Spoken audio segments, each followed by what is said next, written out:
स्वागत है आप सभी लोगों का मेरे चैनल साइंस टू टेक्नोलॉजी में। मैं अनुपम विपुल आप सभी लोगों का स्वागत करता हूं आज के शो रॉकेट मंडे में। आज हम लोग बात करेंगे डबल एस्ट्रॉयड रीडायरेक्ट टेस्ट के बारे में, यानी कि डार्ट नासा मिशन के बारे में। तो आइए समझते हैं। तो सबसे पहले समझिए कि आइडिया क्या है। आइडिया ये है कि धरती जो है इस समय यानी कि 2021 में 100% अनप्रोटेक्टेड है, यानी कि हमारे पास कोई भी एक एक्टिव तरीका नहीं है कि अगर कल को कोई एस्ट्रॉयड प्यार करने आ जाता है तो हम लोग उसे भगा नहीं सकते। हमारे पास समझिए धरती के पास कोई बाउंसर नहीं है। तो ये एक बहुत बड़ा समस्या। और दूसरी बात, बहुत सारे प्लैनेट में अप डाउन्स होते हैं, जैसे कि आपका कोई सुपर मैसिव वॉल्केनो हो गया, सुनामीज हो गई, ये सब बहुत सारा नेचुरल कैलामिटीज होती है जो काफ़ी डैमेज कर सकता है। ये इकलौता है जो प्लैनेट एक्सटिंक्शन लेवल पे जाता है, यानी कि ये प्लैनेट हटा सकता है कि आप यहाँ थे, आप यहाँ से हट जाइए। क्योंकि रॉक्स का कोई साइज का लिमिट नहीं है एक्चुअली ऊपर में, और बहुत बड़ा होने का भी जरूरत नहीं, लेकिन अगर बड़ा इनफ है तो वो ऑर्बिट चेंज कर देगा। तो ये समझना बहुत इंपॉर्टेंट है कि इसका मैग्नीट्यूड जो है ये बहुत गंदा स्केल हो सकता है, यानी कि धरती खत्म हो जाएगी, धरती नाम का कोई पत्थर भी नहीं बचे, इतना हाई लेवल तक ये जा सकता है। और इसका मैथमेटिकल रियलिटी ये है, यानी कि जो एब्सोल्यूट ट्रूथ है कि ये it's not a question of if, it's a question of when, यानी कि ये होगा कि नहीं, ये ऐसा नहीं है जिसको आप पूछ सकते हैं। ये हर प्लेनेट के साथ, चाहे वो मार्स हो, चाहे वो वीनस हो, चाहे वो मरकुरी हो, हर पे बूम बाम बड़ीम होता ही रहता है। बस सवाल है कि कब होगा। जैसे कहते हैं ना कि आपका डेथ के बारे में कोई इतना लोड नहीं लेना है, क्योंकि आपका डेथ आज नहीं तो कल होना ही है। बस कब होगा ये जानना इंपॉर्टेंट वाली बात होती है। तो वही समझिए यहाँ पे भी वही होता है कि प्लैनेट्स के लिए बम्बार्टमेंट के शूटिंग गैलरी में आना ये एकदम फिक्स चीज़ है, होगा ही। बस कब होगा ये नहीं पता। और दूसरा बात ये समझिए कि हमारे जितने काउंटर मेजर है कि क्या कर सकते हैं, ये सब अभी सिर्फ पेपर पे है, सिर्फ पेपर पे। मतलब नासा के पास भी सिर्फ पेपर पे हवा है। तो जैसे मतलब इस तरह का क्रेटर सेकंड्स में बन जाता है। मतलब ये समझिए रशिया में तो घुस गया ये, मतलब समझिए रशियंस बहुत लकी रहे या अनलकी, आप डिपेंडिंग आप कैसे देखना चाहते हैं। हिसाब ये रहता है कि अगर ये शैलो एंगल में नहीं एंट्री करता, पहली बात इसको कोई डिटेक्ट नहीं कर पाया, और अगर ये सीधे गिरता, मतलब ऐसे शैलो आने की जगह पे अगर वो सीधे आता, खत्म कर देता वो नक्शा में। उस जगह पे सिर्फ एक काला डॉट बन जाता कि भैया यहाँ कुछ था, यहाँ कभी कुछ हुआ करता था। ये हो गया, और कि कोई भी रेडार स्टेशन डिटेक्ट नहीं कर पाए, कोई भी सिस्टम नहीं था, और अगर मान लीजिए डिटेक्ट कर भी लेते तो भी कुछ नहीं कर सकते थे। तो ये हकीकत ये हुआ मतलब रशियन मीटेरॉइड सिस्टम में। तब समझ में आया कि अच्छा ये एक एक होता है ना कि आप थोड़ा सा ध्यान से हट गया। जैसे सुनामी से कई बार लोगों के ध्यान से हट जाता है, लेकिन सुनामी हर कुछ साल में वापस आके हाँ भाई हम भी हैं। तो ये भी वैसा ही है कि हम भी हैं। ये जैसे मतलब अभी आप टाइप कीजिएगा, हर रात को मतलब एक दो साल में कभी छोटा, कभी बड़ा, कभी बहुत बड़ा, और कभी तो मतलब प्लानिटिक डैमेज कर देने वाला आ जाता है। तो ये बहुत सीरियस बात है, इसे मजाक के तौर पे नहीं लिया जा सकता। तो टारगेट कहाँ किया गया? टारगेट को में किया जाए डायमॉर्फस बाइनरी एस्ट्रॉइड में, यानी कि ये दो एस्ट्रॉइड है। ये इसका रियल फोटो है, और कोई भी फोटो जो आप देख रहे हो सब सीजी बनाया हुआ है। ये है radar, ground based radar station से। ये मतलब धरती के इतना पास किया था कि रेडार से सिग्नल मार के इमेज निकाला जा सकता है। तो यही है। तो इसमें जो छोटा डॉट आप देख रहे हैं यही है छोटा मतलब उसका दूसरा ऑर्बिटिंग बॉडी। तो ये उसका समझिए, इसका डेटा निकाल के कंप्यूटर मॉडलिंग करके ऐसा डेटा पॉइंट बना है। तो इसमें ये जो बड़ा वाला दादाजी है, ये डाइमोस ए जो है 780 मीटर डायमीटर है। और जो सैटेलाइट है, यानी जो ऑर्बिट कर रहा है जिसमें हम लोग भिड़ने जा रहे हैं, ये 160 मीटर डायमीटर का, मतलब बड़ा है, मतलब बड़ा है। तो और इसका हिसाब ये समझिए कि हम लोग ऐसा जगह को क्यों खोज रहे हैं। बहुत सारे खुले एस्ट्रॉइड भी होंगे, तो ये ऐसा एग्जैक्टली खोज के क्यों जा रहा है कि जहाँ पे एक ऑर्बिटिंग चीज़ है। हिसाब ये है कि अगर बड़े वाले में भिड़ाए, अभी हम लोग जो चीज़ भिड़ाने के लिए भेज रहे हैं वो ज़्यादा बड़ा नहीं है, उसमें ज़्यादा ना तो वजन है ना तो ज़्यादा स्पीड है। तो इसका कारण इस पर जो चेंजेस होंगे, चेंज इन वेलोसिटी जो होगी वो बहुत कम होगा। बहुत मुश्किल होगा उसको स्टडी कर पाना कि हमने इतनी एनर्जी डाली, क्या वो फ़र्क पड़ा भी या नहीं। फ़र्क ज़रूर पड़ेगा। फिजिक्स में ऐसा नहीं हो सकता कि आप एनर्जी डालें और उसका कोई फ़र्क नहीं पड़े, लेकिन वो कितना है। अब मान लीजिए आपका इंस्ट्रूमेंट उसको रीड ही नहीं कर पा रहा, तो फ़ायदा क्या हुआ, आपका डेटा वेस्ट हो जाएगा, एक्सपेरिमेंट वेस्ट हो जाएगा। तो अगर इस पर हम लोग भिड़ते हैं तो इसमें कोई भी चेंजेस जो होगा रिलेटिव टू ईच अदर हम लोग को आराम से दिख जाएगा। मतलब थोड़ा सा भी चेंज रिलेटिविटी होने के कारण, मतलब कि ये दोनों एक दूसरे को इफेक्ट कर रहे हैं, आप आराम से देख सकते हैं कि अच्छा कुछ गड़बड़ हो गया, कुछ चेंजेस हो गए, अप हुआ, डाउन हुआ, पॉजिटिव हुआ, नेगेटिव हुआ, कुछ भी हुआ, लेकिन हुआ और आपको दिख जाएगा, ईजी टू अंडरस्टैंड। इसीलिए इसको खोज के इस्तेमाल किया जा रहा है। ये समझना बेहद जरूरी है कि इसका ऑर्बिट में जो चेंजेस होंगे, इस पर आप भिड़ेंगे, इसका ऑर्बिट चेंज होगा, थोड़ा सा बढ़ सकता है, थोड़ा सा घट सकता है, जो भी हो वो लेकिन तुरंत पता चल जाएगा। डायरेक्ट मेन पे भिड़ेंगे, अभी हमारे पास इतने सारे इंस्ट्रूमेंट, मतलब इसको स्टडी करने के लिए कम से कम 3-4 हबल लगे होंगे जो कंटिन्यूसली उसको देख रहे होंगे, तब जाके पता चलेगा कि हाँ भाई इसका वेलोसिटी चेंज हुआ। अब अगर आपको लगता है हबल तो एक ही है, वही प्रॉब्लम है, उतने सारे इक्विपमेंट ही नहीं है। तो वही समझिए कि हिसाब ये है कि इसका ऑर्बिट अराउंड 12 आवर्स का है, और चेंजिंग के बाद ये 12 आवर्स से थोड़ा कम या बेसी हो, और वो पता चल जाना चाहिए। तो वही कि कुछ मिनट का अंतर आ जाएगा, मतलब एकदम कुछ ये समझ लिए सेंटीमीटर पर सेकंड का भी डेल्टा वी में चेंजेस हो जाते हैं, तुरंत पता चल जाएगा ऑर्बिट में। और वो टाइम के हिसाब से देखना है तो वो किया जा सकता है, इसीलिए इसको टारगेट किया गया है। अब बात करते हैं किस रॉकेट्स का लॉन्च किया जा रहा है। तो हिसाब ये समझिए कि ये मिशन जो है इसे कहा जाता है टेक्नोलॉजी डेमोन्स्ट्रेशन, यानी कि पैसा पानी की तरफ नहीं बहाया जाएगा। मतलब नासा के लिए सबसे हाईएस्ट प्रायोरिटी में आईएसएस आता है, तो ये आईएसएस जितना इसका बजटिंग नहीं है, जेम्स वेब टेलीस्कोप जितना इसका बजटिंग नहीं, ये एकदम लो बजट है, यानी सस्ते में निपटाओ।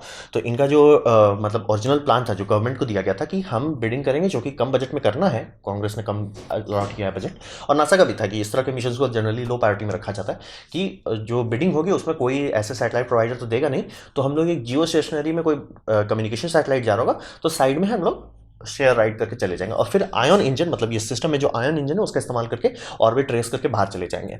तो बात है कि उसके लिए बिडिंग की गई, और स्पेसएक्स बोला कि सब लोग का बिडिंग दिखाया गया, सब लोग 100 मिलियन 200 मिलियन मतलब शेयरिंग में बता रहे हैं। इलॉन मस्क के बोलता है 69 मिलियन पता नहीं खोज का नंबर लाया है, $69 मिलियन में हम आपको मतलब फुल डेडिकेटेड लॉन्च दे देंगे। यानी कि इसलिए देखिए कब लगा फेयरिंग कुछ ज़्यादा बड़ा रॉकेट को, ये मतलब सिस्टम कुछ ज़्यादा छोटा, ये बनाया गया था मतलब सेकंड सैटेलाइट के तौर पे, लेकिन इसको अब फेयरिंग तो जो फेयरिंग बनाया जाता है वही रहता है, तो इसीलिए सीधे सीधे मतलब इतना खाली फेयरिंग में ये छोटा सा चीज़ डाल रहे हैं। कारण ये है कि स्पेसएक्स इतने कम दाम में बिडिंग कर सकता है जो कि बाकी राइड शेयरिंग में भी नहीं दे पा रहे, तो हिसाब था कि भैया हटो। नासा का तो वही खत्म हो गया कि भाई अब तो हमें ऑर्बिट रेस करने की ज़रूरत ही नहीं, हमारा मिशन टाइम छोटा होगा, फटाफट कर पाएंगे। तो हिसाब वही समझिए कि ये, और अब ये जो हो रहा है ये समझिए कि स्पेसएक्स के केस में, स्पेसएक्स बहुत पहले से काबिलियत उसकी बहुत पहले से आगे चल रही थी, लेकिन स्पेस में बहुत सारी बुकिंग जो होती है कई साल में होती है, मतलब कि मैंने 4 साल आगे का बुक कर लिया, मैंने 3 साल आगे का बुक कर लिया, मैंने 8 साल आगे का बुक किया, बहुत सारा बुकिंग जो होती है बहुत लंबे टाइम तक होता है। अब ऐसा जगह पे आ रहा है कि जो आप फ्रेश जितने कॉन्ट्रैक्ट्स निकाले जा रहे हैं उसमें जैसे ही स्पेसएक्स कंपीट करने जाता है वो सबको हटा देता है, चलो हटो एकदम सीधे सीधे हट जाओ।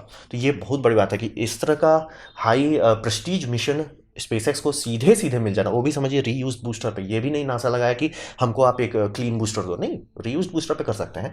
तो ये बहुत बड़ी बात है, और ये स्पेसएक्स का पहला डीप स्पेस मिशन होगा। अभी तक स्पेसएक्स जितना मिशन का पहले सबसे ज़्यादा मिशन क्या करता है, स्टारलिंक का जो इनका खुद का है और लो अर्थ ऑर्बिट का है। आईएसएस के लिए जितने क्रू ड्रैगन करते हैं कहाँ तक है, लो अर्थ ऑर्बिट का, घुमा फिरा के ये लो अर्थ ऑर्बिट में बम रहते हैं, और ज़्यादा से ज़्यादा होता है जियो स्टेशनरी जाते हैं, या 1-2 मिशन के केस में कहिए ये लग्रांज पॉइंट जाते हैं, जनरली बाहर नहीं जाते। ये बाहर चले जा रहे हैं, यानी कि धरती का स्फीयर ऑफ इन्फ्लुएंस से बाहर चले जा रहे हैं। ये पहला ट्रू डीप स्पेस मिशन होगा, क्योंकि इससे पहले आप कह सकते हो कि इन्होंने जो फाल्कन हैवी का टेस्टिंग के लिए जो गाड़ी भेज दी थी वो तो मार्स तक गया है, तो हाँ भी, लेकिन वो मिशन नहीं था, वो रॉकेट डेमोन्स्ट्रेशन था, ये मिशन डेमोन्स्ट्रेशन है। तो ये बहुत बड़ी बात है कि मतलब समझिए अब स्पेसएक्स का वो मतलब समझिए इन्होंने जो कल्टीवेट किया अपना नाम रुतबा जो बना है, अब उसका फ़ायदा उठा रहे हैं कि भैया बाकी सब तो बिड भी नहीं कर सकते जितने बिडिंग में हम आपको खुला रॉकेट दे देंगे। तो ये बहुत बड़ी बात है बिडिंग के हिसाब से। तो बात ये समझिए ये सैटेलाइट सिस्टम को अगर आप पढ़िएगा, इसका जितना भी नासा के ही उसमें देख लीजिए, ज़्यादा डिटेल नहीं है। कारण ये है कि ये टेस्ट बेड सिस्टम के तौर पे भेजा जा रहा है, यानी कि इसमें जितने एक्सपेरिमेंट करना है कर लो।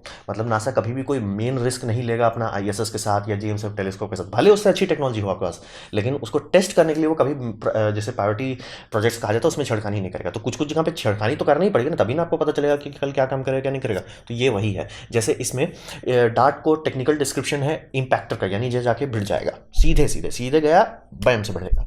और इसका वजन जिस टाइम लॉन्च किया जाएगा 610 की, इसमें थ्रस्टर्स होंगे और आयन इंजन के लिए प्रोपेलेंट रहेगा। और इसमें जो सोलर पैनल लगाया जा रहा है ये समझिए नेक्स्ट जेन है जो आईएसएस में लगा गया है। अगर आपने मेरा पिछला वीडियो देखा होगा उसमें मैंने रोल ऑन सोलर पैनल के बारे में बात किया था, जो कि काफ़ी बड़ा इंपॉर्टेंट स्टेप है। तो समझिए उसका नेक्स्ट जेन, अब तो अगर नेक्स्ट जेन था ही ऑलरेडी, इतना जल्दी बना ही जा चुके थे, तो उसे आईएसएस में क्यों नहीं डाले। आईएसएस में टेस्टेड टेक्नोलॉजी डाल सकते थे, वो जो पुराना सिस्टम था वो टेस्टेड था, इसलिए उसको डाल दिया वहाँ पे।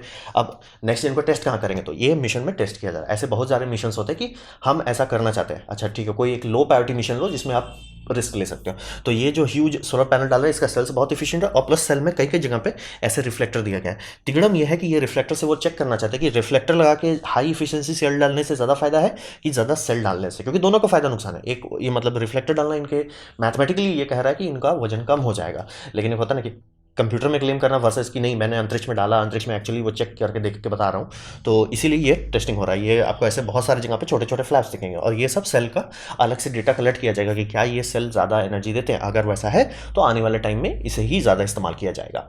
और ये बहुत बड़ा अरे है, तो ये अरे का पावर है 6.6 किलोवाट।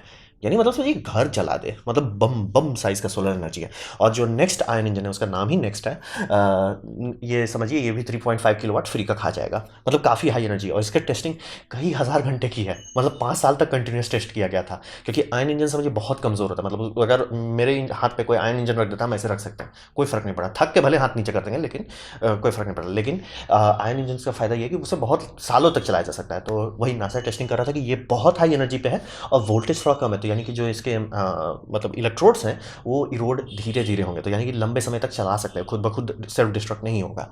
तो 4-5 साल का टेस्टिंग कर चुके हैं। ये होगा कि पहली बार इसे स्पेस टेस्टिंग की जाएगी, और इसमें स्मॉल क्यूब सैटेलाइट इसके पीछे दे दिया गया, वो ट्विंक करके निकाल देंगे, जैसे ही बढ़ने जा रहे होंगे ट्विंक करके निकाल देंगे कि भैया तुम थोड़ा दूर से देखते रहो। और टारगेट है कि जब पूरा सारा प्रोपेलेंट खत्म हो चुका तो मिनिमम 500 किलोग्राम का इनका मास हो चुका, क्योंकि ऑब्वियसली प्रोपेलेंट खत्म हो जाता है, तो 500 केजी रहेगा और 6.6 किलोमीटर पर सेकंड की स्पीड से भिड़ेंगे, जो कि काफ़ी बड़ा बात है। 6.6 किलोमीटर पर सेकंड एट 500 केजी, मतलब ऑलमोस्ट आधा टन, भरपुष्ट एनर्जी है।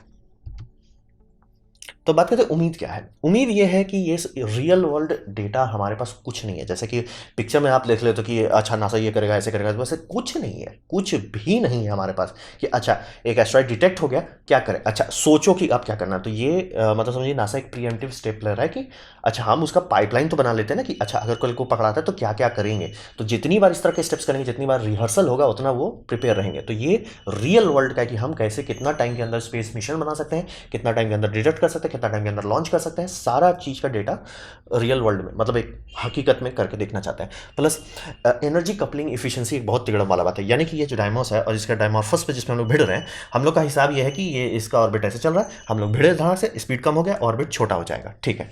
ये तो मैथमेटिकली है ना। अब बात है कि जो आप डार्ट दे रहे हो, डार्ट का आपको एनर्जी पता है, इसका भी आपको मतलब एनर्जी पता है, लेकिन कपलिंग नहीं पता ना। यानी कपलिंग की मतलब होगा कि आपने इसे मान लिया 100 वाट था, आपने इसमें डाला तो 100 वाट का 100 वाट इसको स्लो करने में जाएगा, जरूरी नहीं ना, बहुत सारा एनर्जी फोटॉन्स में बदल जाएंगे, यानी कि यहाँ पे भिड़ा और जो लाइट फ्लैश होगा वो फ्लैश में काफ़ी एनर्जी निकल जाएगी, प्लस इससे जो प्लूम निकलेगा वो प्लूम भी तो एनर्जी खा जाएगा। तो कितना खाएगा नहीं पता, किसी को डेटा नहीं पता। आप कंप्यूटर में सिमुलेट कर सकते हैं, लेकिन जब तक भिड़ा के देखेंगे नहीं तब तक नहीं पता चलेगा। और मतलब कुछ कुछ केस में होता है, जैसे मान लीजिए आप सोचिए कि हम बना लेते हैं, कल को मान लीजिए कोई और है कि एस्ट्रॉइड आ रहा है और इंसानियत को अगर नहीं कुछ करना है, तुरंत करना है, तो ठीक है धड़धड़ा के एक फाल्कन हैवी लेके बहुत हैवी मतलब समझिए सिस्टम लिया, उसको बहुत हाई स्पीड पे जाके भिड़ाया, वो क्या हुआ, आर पार चला गया था। जैसे होता है कि मतलब बुलेट्स के केस में भी ये होता है कि अगर आपका बुलेट सही से एनर्जी डंप नहीं करता, आर पार चला जाएगा, नुकसान ही ज़्यादा नहीं करेगा। तो ये एक सीरियस बात है कि एनर्जी कपलिंग कैसी है ये जानना ज़रूरी है, कि आप ऐसा नहीं चाहते कि यहाँ पे भिड़े और उसका मतलब दूसरे साइड से ही मतलब एक समझिए प्लूम निकल गया, तो आपका जो वेलोसिटी कैंसिलेशन था वो हुआ ही नहीं, जो का त्यों रह गया, मतलब थोड़ा सा ही चेंज होगा। तो ये सब समझना ज़रूरी है रियल वर्ल्ड में, कि हम करके देखते हैं तो पता चलेगा। और ये ऑर्बिट के कारण ही हम लोग मतलब बाइनरी सिस्टम पे भिड़ा के देख रहे हैं, ताकि पता चल जाए कि हम लोग का मैथमेटिक्स कितना रियल है। और ये समझिए कि पाथ चेंजिंग जो हो रहा है इसमें आपको सुन के नंबर थोड़ा बहुत अजीब लगेगा कि यार कुछ मिनट का ऑर्बिट में चेंज हो रहा है, मतलब वेलोसिटी जो है किलोमीटर पर सेकंड में आप भिड़ तो रहे हैं, लेकिन इसका ऑब्वियसली असर नहीं होता। ऐसा नहीं हो कि ये 100 किलोमीटर पर किलोमीटर सेकंड पे चल रहा है और आप इसको 10 पे उतार देंगे, वैसा तो होगा नहीं, बेयरली 1-2 मिलीमीटर हटेगा। लेकिन हिसाब ये है कि अगर नासा इसे लंबे समय तक ट्रैक करेगा, क्योंकि हिसाब ये है कि मान लिया कल को हम लोग एस्ट्रॉइड डिटेक्ट कर लेते हैं, ज़रूरी नहीं है कि उसको रोकना है, और रोक सकते भी नहीं है। आपको बस उसको थोड़ा सा दाएं, थोड़ा सा बाएं, या थोड़ा सा तेज, या थोड़ा सा वो कर देंगे, और वो थोड़ा बहुत थोड़ा हो सकता है, जितना पहले पकड़ लेंगे ना, थोड़ा सा ऐसे ऐसे ठेल देंगे, हाँ वो धरती को नहीं भिड़ने वाला है। क्योंकि लंबे समय में ऑर्बिट्स जो होते हैं वो बदल सकते हैं, क्योंकि आप चल रहे हो चल रहे हो चल रहे हो, आपका स्पीड ऐड होता है, स्पीड घटाते जाएंगे तो क्या होगा, तो वही समझिए। इसीलिए थोड़ा सा ही, बहुत ज़्यादा चेंज करने की जरूरत नहीं है। आप अगर बहुत पहले डिटेक्ट कर जाए आसानी से निपटाया जा सकता है, लेकिन ये पहली बार होगा जब करके देखेंगे, किताब में नहीं करके देखेंगे, ये भिड़ा के देखा जाएगा। और जितने टेक्नोलॉजी का टेस्ट बेड हो रहा है, जैसे कि ये सोलर सेल्स हो गए, इंजन हो गया, ये जितना भी टेक्नोलॉजी का मेन सिस्टम्स है, ये सब आने वाले टाइम में काफ़ी सारे सिस्टम को मदद करेगा। क्योंकि समझिए अभी बहुत सारे जगह पे आयन इंजन नहीं इस्तेमाल करते हैं, क्योंकि सेल उतना पावर नहीं दे सकता। और रोल ऑन वाला वीडियो देखेंगे तो पूरा डिटेल, ये सेल बहुत बड़ी एडवांसमेंट है आज के टाइम में, क्योंकि एनर्जी ही मेन लिमिटेशन है। आपके पास एनर्जी है तभी ना आप कुछ कर सकते हैं। तो उम्मीद इसके साथ, इस मिशन के साथ काफ़ी काफ़ी लो मतलब टीयर प्रोजेक्ट है, लेकिन इंपॉर्टेंस बहुत हाई है। तो ये था मेरा प्रेजेंटेशन नासा डार्ट मिशन के बारे में। उम्मीद करता हूँ आपको अच्छा लगा, कुछ सीखने मिला, कुछ समझ में आया। अगर ऐसा है लाइक कर दे, दोस्तों शेयर कर दें, उससे मेरा काफ़ी भला होगा। नहीं अच्छा लगा, नहीं पसंद आया, कोई बात नहीं, आप डिसलाइक कर सकते हैं। मैं कहूँगा डिसलाइक 2 बार दबाएं, उसमें से कितना ना पसंद हुआ है मैं आपसे कहूँगा कमेंट लिखे, मैं हर कमेंट को पढ़ने की कोशिश करता हूँ। आपसे कहूँगा सब्सक्राइब कीजिए, बेल दबाइए अगर आप फ्री हैं तो। आप मेरा वीडियो देखा जान के मुझे बहुत खुशी हुई। धन्यवाद।